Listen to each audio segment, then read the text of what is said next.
आमे जितेबेले रातिरे आकाशकू देखु आमकू तारा ग्रह आउ सेही असीम सौंदर्य देखाजाए किंतु केबे भाबिछंती आम पूर्वपुरुषमानंक पई एही आकाश केमिति थिला। सेमानंक पई एहा सुंदर नथिला बरं थिला भयंकर। सेमानंक पई आकाशटा रोमांचर नुहे आतंकर प्रतीक थिला। तबे प्रश्नटा हेउची जेतेबेले सेमाने उपरकू चाहिले प्रकृतिरे देखिले कौन आम दृष्टिकोण आउ सेमानंक दृष्टिकोण भितरे एते फरक काहेकी? उत्तरटा सीधा सड़क। सेमाने देखुथिले आतंक, आम भली आश्चर्य नुहे। प्राचीन मनिषर आकाश सहित संपर्कर मूलदुआ थिला भय। तेबे आसंतु एही विश्लेषणरे सेही प्राचीन भयर गभीरताकू टिके बुझिबा। देखंतु प्राचीन सभ्यता पई सबुकिछि नियमितता उपरे चालुथिला। सूर्य प्रतिदिन उठिबे अस्त हेबे, चंद्रंक कला बदलिब, एहा उपरे चाषबासठू आरंभ करी सबुकिछि निर्भर करुथिला। तेणु जेतेबेले भी एही नियमरे किछि भी गड़बड़ हेउथिला ताकू एक ब्रह्मांडीय विशृंखलार संकेत बोली धरा जाउथिला। ख्रीस्ट पूर्व सप्तम शताब्दीर ग्रीक कवि आर्चिलोकस्कर एही कथाकू टिके देखंतु। एथिरो सूर्यपराग समयर भयावहता केते थिला ताहा स्पष्ट जणा पड़ुछि। कल्पना करंतु दिन 2 प्रहररे हठात सबु अंधार। लोकमाने भाबुथिले एहा देवतांकर क्रोध आउ एक भयंकर विपदर संकेत। आउ जानती एक्लिप्स शब्दर अर्थ ही एही भयर प्रमाण दिए।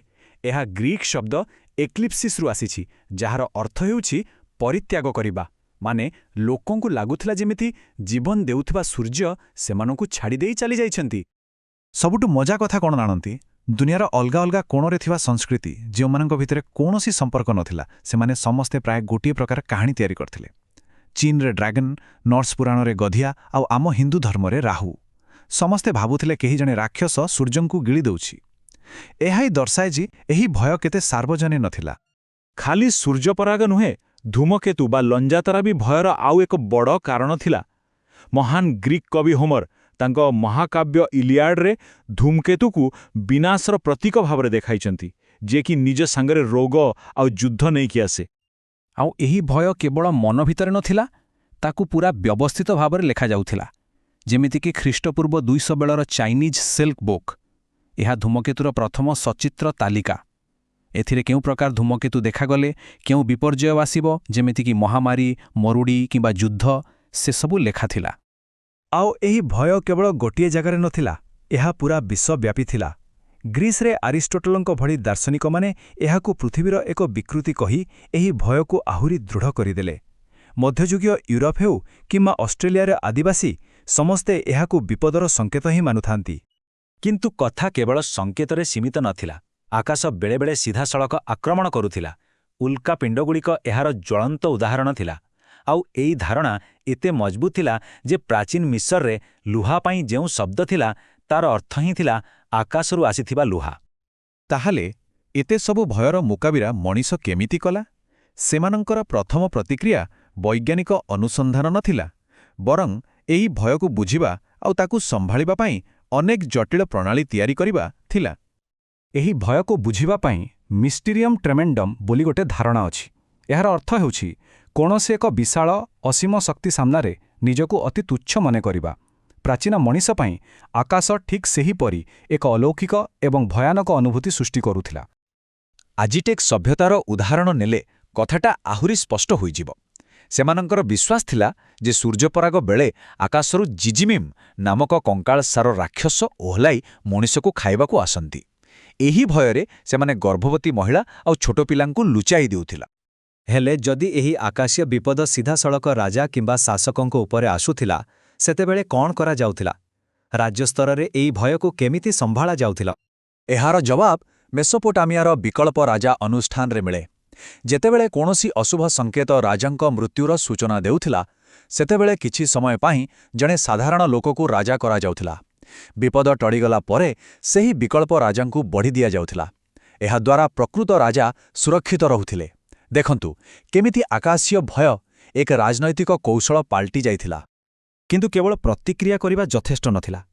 धीरे धीरे मनीष बुझिला जे प्रकृत शक्ति होछि भविष्यवाणी करिबारे। खाली अशुभ संकेतकू संभाळिबा नुहे, बरं ताकू आगरू जानिबाकू चेष्टा आरंभ होला।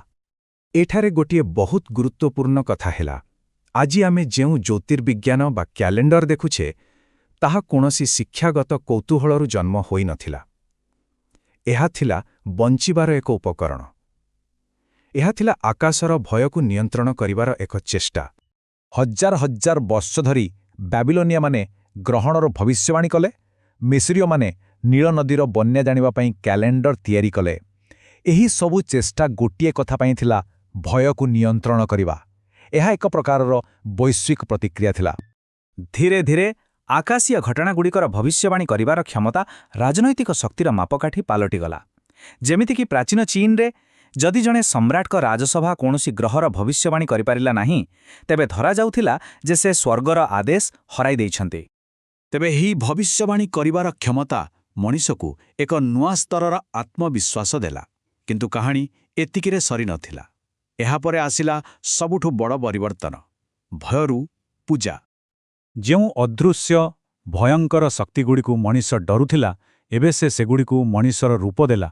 ସେମାନଙ୍କୁ ଦେବତା ଭାବରେ ନାମ ଦେଲା, ଯାହା ସହିତ ସେ କଥା ହୋଇପାରିବ, ଯାହାକୁ ସେ ଶାନ୍ତ କରିପାରିବ। ଏହିପରି ଭାବରେ ବିଶୃଙ୍ଖଳାକୁ ଶୃଙ୍ଖଳାରେ ପରିଣତ କରାଗଲା। ଏହା ଏକ ବହୁତ ବଡ଼ ମାନସିକ ପରିବର୍ତ୍ତନ ଥିଲା।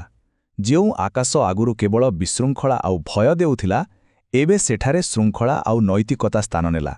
ଅପ୍ରତ୍ୟାଶିତ ଘଟଣାଗୁଡ଼ିକୁ ଦିବ୍ୟ ନିୟମ ବୋଲି କୁହାଗଲା, ଆଉ ସେହି ଶକ୍ତିକୁ ଶାନ୍ତ କରିବାର ପ୍ରକ୍ରିୟା ପୂଜାରେ ପରିଣତ ହେଲା। ତେଣୁ ଶେଷରେ କଥା ହେଉଛି ଏତିକି, ଆମ ପୂର୍ବପୁରୁଷମାନେ ଆକାଶକୁ ଆଶ୍ଚର୍ଯ୍ୟ ହୋଇ ଚାହିଁ ନଥିଲେ। ସେମାନେ ସୁରକ୍ଷା ପାଇଁ ଚାହିଁଥିଲେ। ଆଉ ଏହି ଭୟ ଏବଂ ସୁରକ୍ଷାର ସନ୍ଧାନ ହିଁ ଆମ ବିଜ୍ଞାନ, ଧର୍ମ ଏବଂ ସଭ୍ୟତାର ମୂଳଦୁଆ ସ୍ଥାପନ କରିଥିଲା।